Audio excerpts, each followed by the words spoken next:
Hello, welcome back to Beyond Awareness.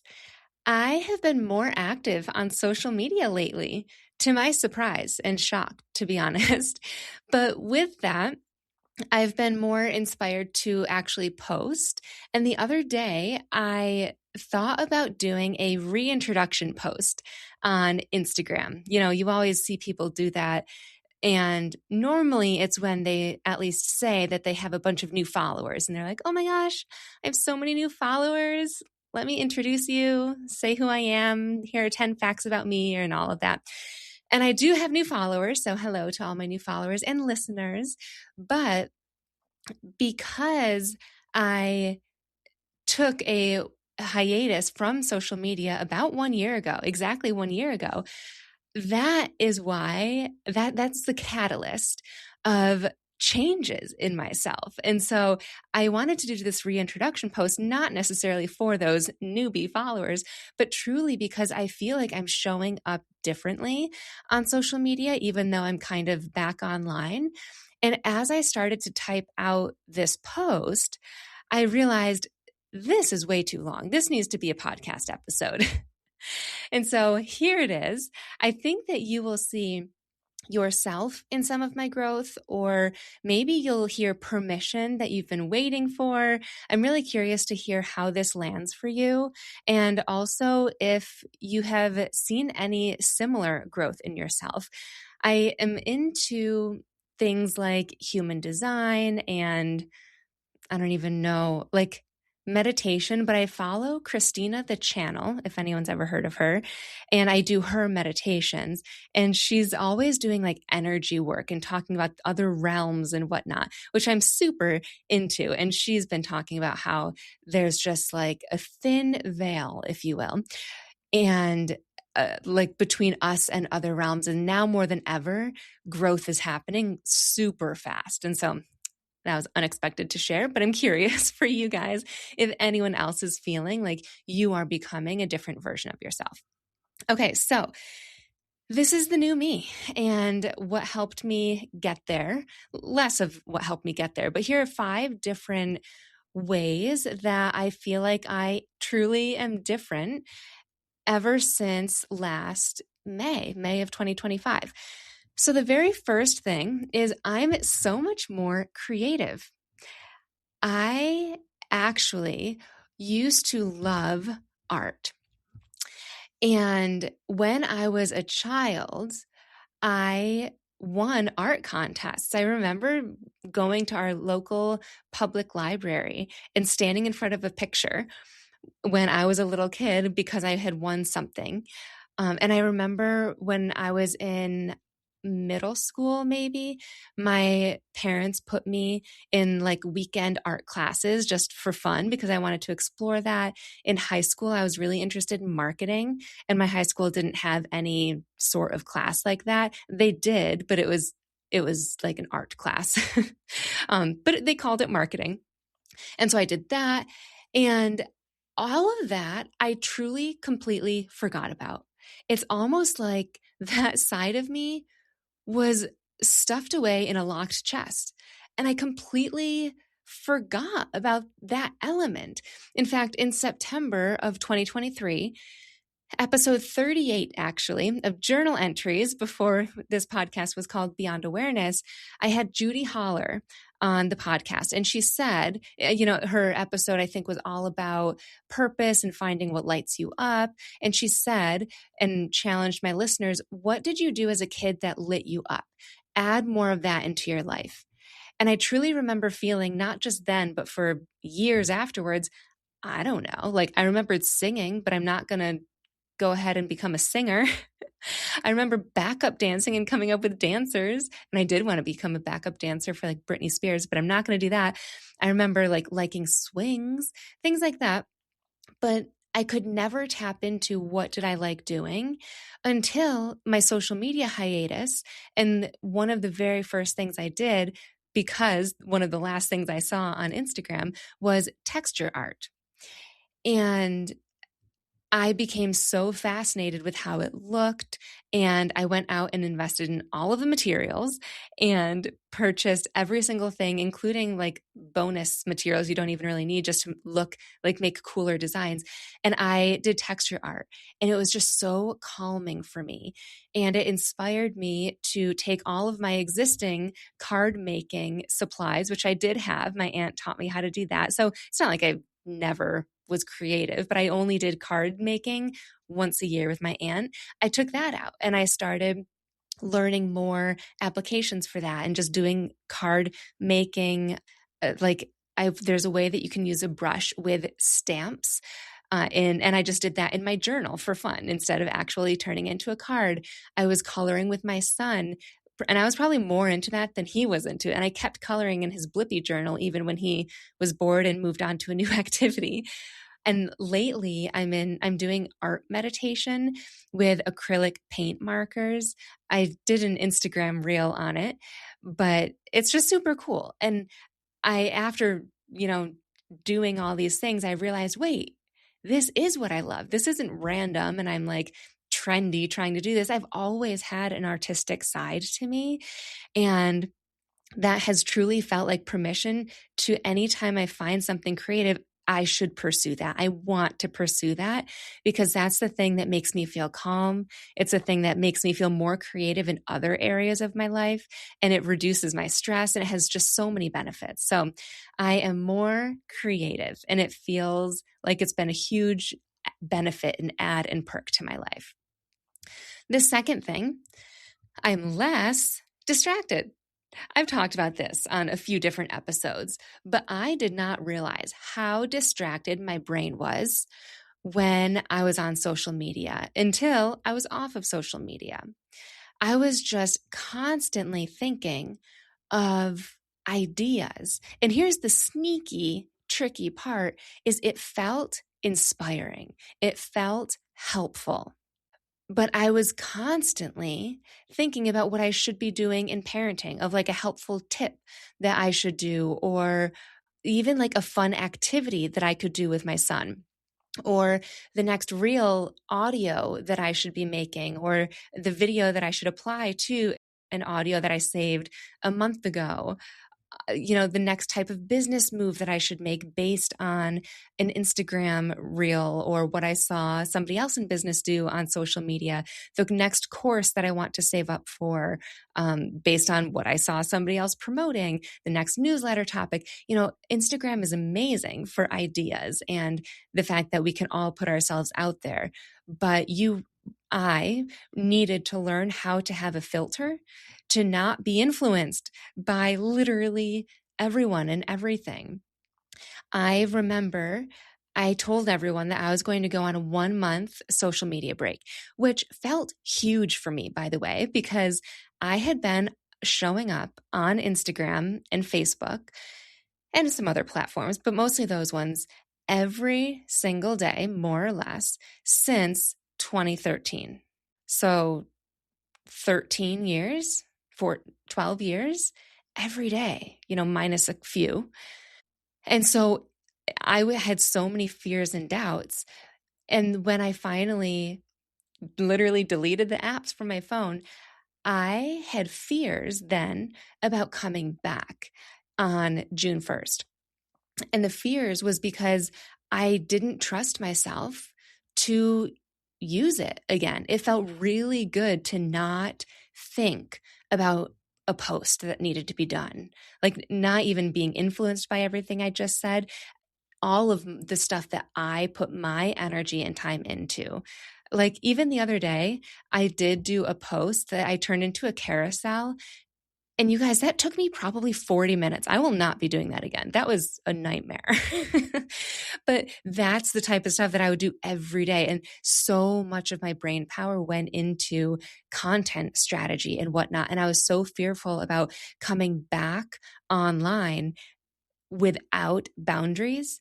And I just knew internally I didn't have the strength to set boundaries or even know what I wanted those to look like, even though at the time, my business coach and my sister who were, of course, online for their businesses, they were like, you could just post once a week, download your apps on Monday, do your post and delete them.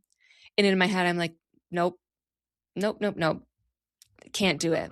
I had so much resistance to it. And so I waited until it felt safe, until I felt safe. And there was a genuine desire to come back, not because I was bored or avoiding, whether I was avoiding rest or uncomfortable feelings, or not because I was fearful that I needed to post. I felt like I should post to get business, or I should be doing that. I waited until I wanted to share something with the world. And I did end up sharing, I think in the middle of June or end of June, about a sister's trip to Napa. So I did that. And then I didn't share for like another month. And it just felt so nice. I deleted my apps a few times throughout there. And even though now I'm back on, it feels different. I'm not logging on in the same way with the same intentions and even with the same desire and that I was before. Right now I'm back on social media, and I'm interested in posting because I'm inspired with what I'm doing again. I had an episode recently about the leaders table. I'm so genuinely inspired about helping other women in this way and connecting other women in this way that I just want to talk about this. Like right after this episode, I'm going to be talking about the very first member spotlight, and I'm excited to do that. And so I'll do that, and then I'll log off. So I post and then I get off. Like I still don't know anything that's going on with my friends on social media. I don't follow anybody like I do, but I'm not looking at that stuff. I feel very disconnected in that way, but I don't use it in that way. And I like it. I do use Facebook Messenger to connect and to chat with people about the leaders table and whatnot. And then I get off, and I feel so much strength around what I want to use social media for. And it all comes back to my mental bandwidth and how I don't want to feel, which is distracted. That was like the worst feeling. And now that I shook that, I know how I want to feel and that I can use social media in a way that feels good for me. Number 3, I lead with my intuition. This was a huge priority for me in May of last year. This was kind of unrelated to any social media break. It just aligned with that. It was a personal challenge. And it came at the perfect time because right after my challenge to start listening to my intuition and following it is like a little test from the universe, because right after that, I started to feel, probably in July of last year, August, pretty lost in what I was building. And I started to question what I wanted to build. And again, I had another episode more on this, so I'm not going to share too much in depth, but I ended up closing down all of my group programs because that's how I used to run all my other businesses. But my passion lied and lies still in private coaching. That's just what I love. I love helping people one-on-one and in person in this networking capacity, which I now know, but it took a while to get there. And so I listened to my intuition, even though that felt scary, to literally take offers out of my business and tell clients, nope, sorry, I'm not renewing this, and basically turn people away. After that, I got right ear pain. And I've had ear infections before. It felt like an ear infection. However, all of my ear infections have been because I'm sick. Like, it comes with stuffy noses and maybe a fever, all that stuff. And there was zero other symptoms except this ear infection feeling. And so I asked Claude, that's who I use for ChatGPT, like AI. I asked Claude, what does right ear pain mean? And I explained the whole thing. And it said that it's basically you're not paying attention to your feminine side and your intuition and signs outside of you from the universe and whatnot. And so that was another sign of like, okay, stop overthinking, stop trying to create from my head, and start following like what feels easy. What do I want to do? What do I want to pursue? What is the universe trying to tell me?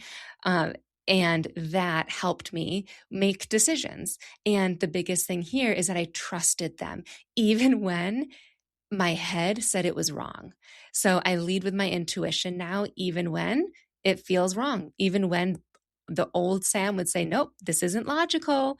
I am now trusting myself, and things are happening faster for me, and things are aligned, and it feels really good. The fourth thing is I've invested in myself differently. I used to invest in anything that promised it would grow my business. But when I stopped chasing shiny objects, which is exactly the time that I logged off of social media, because social media is shiny objects. It's everyone doing a really great job promoting their offers. That was like one of my first realizations that I had is like, wait, of course I want to buy everything. Everyone's promoting their stuff, whether it works or not, or, whatever the case, they're doing their job. I had that shift of like, wait, they're just doing their job. It's not that like I was meant to see this. Maybe I was, maybe I wasn't, but like, I don't know, just thinking of it as they're doing their job just hit me differently. So, anyways, when I stopped waiting to find like this is the thing that's going to make my business explode or get me in front of millions of people or whatever, I realized that what I really needed to be investing in was myself. And that's when my business will grow. That's when I'll be a better mom. I'll be even more patient. That's when other relationships of mine will also benefit. Right. And so I've invested financially in like better quality supplements. I've invested in babysitters so that I could go on dates or shop without my son with me, which is so much easier. I've also invested in a house cleaner once a month. Shout out to Ashley's cleaning service. She's a member of the Leaders Table. These are all things that just help me feel centered and grounded and healthy and happy. And that also time. I want to say that is something I've invested in as well, which is not financial, but time. I've given myself time to go on those dates, to go to the gym, to go on errands instead of just work, work, work, or, dishes, laundry, all of that stuff. Like, give yourself time to do these things. Also, time to process my emotions and to think through what I want. That through therapy and journaling, I started going to therapy more frequently instead of I was on like an on call with my therapist, and now I'm just more consistent. And with journaling, I stopped journaling for a large part of last year. And well, maybe not a large part, but for a consistent time. And it was because things were going pretty well. Like my world wasn't crashing, even though I was just saying that I felt lost and whatnot. Nothing was like awful. And it just felt like one more thing to do. And so I just didn't journal. And once I realized that, and I realized like, wait, that's the thing though that helps you feel better. That's a thing though that gives you clarity. That's the thing that helps you get closer to your intuition. I incorporated it again, remembering also that it doesn't take a lot of time. It's literally 10 minutes or less, normally 5 to 7 minutes in the mornings, just a few mornings a week, that it's been a game changer. So to me, that's investing in time into myself. And last but not least, I have this just another change. I have no photos of myself on my phone anymore, like new ones. I'm trying to post more, right? Because I want to. And I open up my photos of like, okay, what picture can I post with this? I've got like nothing of myself. If I do, it's with Griffin, and I don't want to always be posting my son on social media. And even those, it's like we're being silly or something. It's just shocking to me. Again, going from posting every single day. Back in the day, I was posting 5 times a day. I was like the selfie queen. I would have millions of selfies. And I actually feel weird taking a selfie now. Yesterday, I was about to take a selfie in my bathroom, because I have a new shirt. And I was like, ooh, let me take a picture in the bathroom with this new shirt on. And I never ended up taking it because I was like trying to get like a good angle. And then in my head, I was like, wait, do people even take bathroom selfies even more? And I was like, do I put the camera in front of my face to the side? And then I was like, oh my God, I'm not even doing this. And so I just left. Cause I'm like, no, not even worth my time. If it takes more than like a couple seconds for me to authentically want to do something, that I'm not going to do it. So yeah, that's just the thing. I do want to get better at that. I want like my sister to just take pictures of me, not branded like, ooh, let's go to a park and take pictures. I just want her to somehow take pictures of me when I don't realize it so that I can have something to post. But anyways, that's my reintroduction and a little bit about me. In the past year, I've become more creative, less distracted. I lead with my intuition. I've invested in myself differently, like actually in myself. And I have no photos of myself on my phone anymore, which that's something I might be working on. So that's me. I would love to know more about you and what has changed about you in the past year or just recently. I would truly love for you to take some time to reflect because I bet more has changed than you think at first glance. And those changes ripple into all other areas and all other people of your life, around your life that are in your life. And I think for the better. So thank you for learning more about me and for tuning in. And I will see you next time. Thanks for listening to Beyond Awareness, the podcast where we close the gap between knowing and doing. If you're ready to heal what's holding you back from success, start with my free Calm Mind Blueprint at www.samanthapenkoff.com/calm-mind. It's a 5-day strategic journaling practice with prompts and voice guidance from me. And if you want to go deeper, book a 90-minute breakthrough intensive.